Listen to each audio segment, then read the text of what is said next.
These last few months have turned my world upside down, leaving me questioning everything I thought I knew about myself.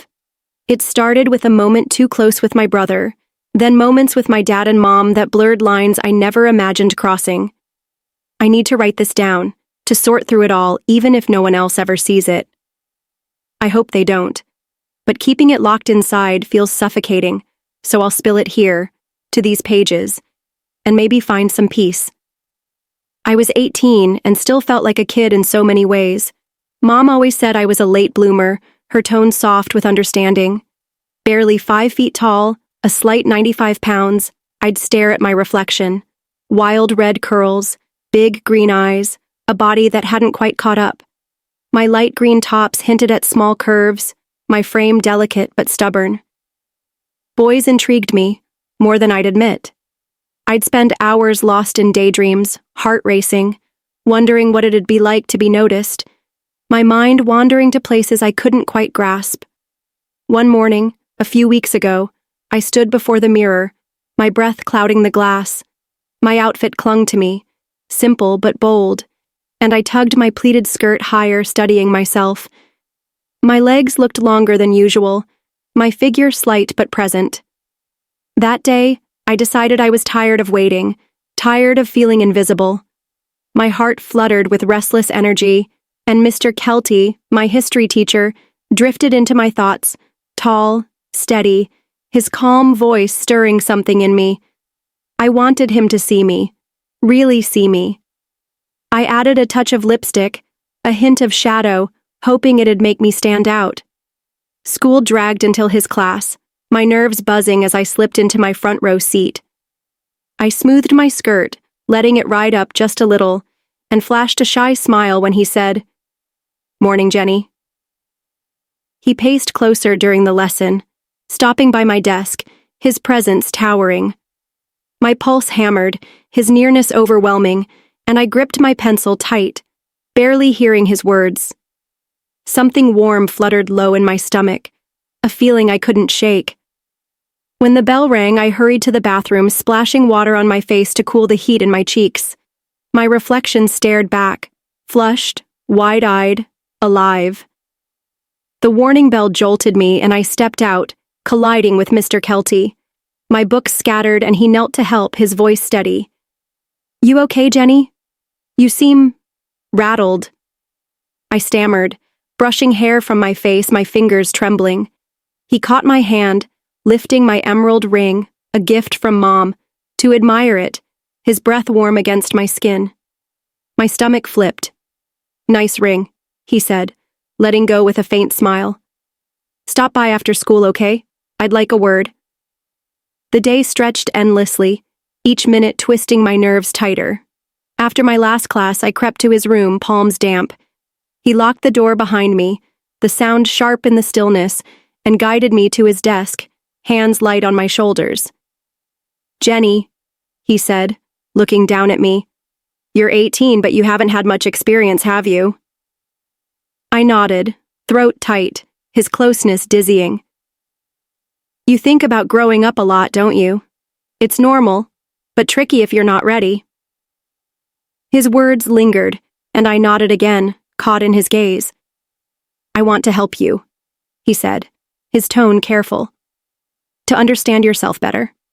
Can I ask you something?" I nodded, my chest fluttering. "When you think about the future, boys maybe, does it make you nervous? Excited?" I dropped my eyes, embarrassed, but the truth hummed through me. "Yes, right now." I nodded, breath shallow. "Do you ever wonder what it's like?" My lip caught between my teeth, a flush creeping up my neck. Another nod. "It's okay," he said gently. "It's natural to feel that way. You don't mind me being honest, do you?" I shook my head, his words sparking something warm inside me. "Have you ever let someone get close? Talked to a boy you liked?" Panic flickered. Should I admit how alone I felt?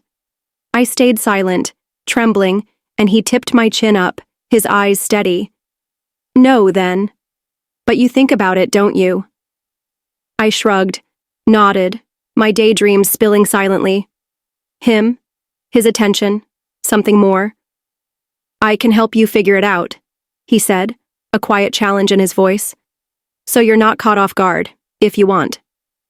My voice faltered, but I whispered, I guess, if you think it's a good idea. He smiled faintly. It is. He sat me on the edge of his desk, my heart thudding loud enough to drown out my thoughts. His hands rested on my shoulders, warm and firm, and he looked at me closely. See how you feel right now? He asked. That's part of it, being aware. I nodded, dizzy, a nervous energy curling through me.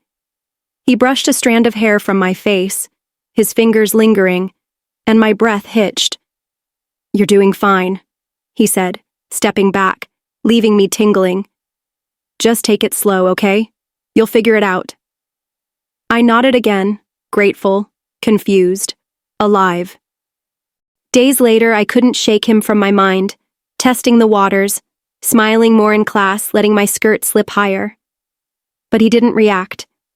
Frustrated, I lingered after school, peering through his door's shaded window. Voices murmured inside, then a laugh. Cindy's my best friend. Oh, Mr. Kelty, you're so funny. Jealousy stung, sharp and hot, as I pictured her basking in his attention.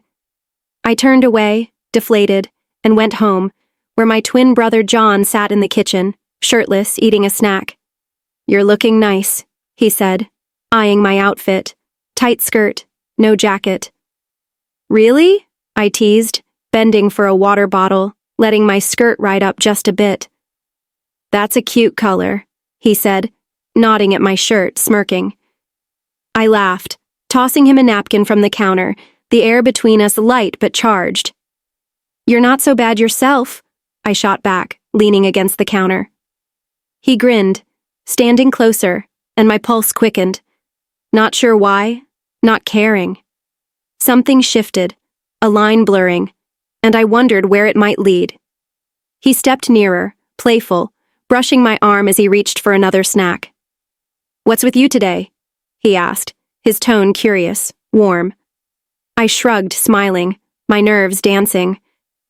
Just feeling different, I said, meeting his eyes.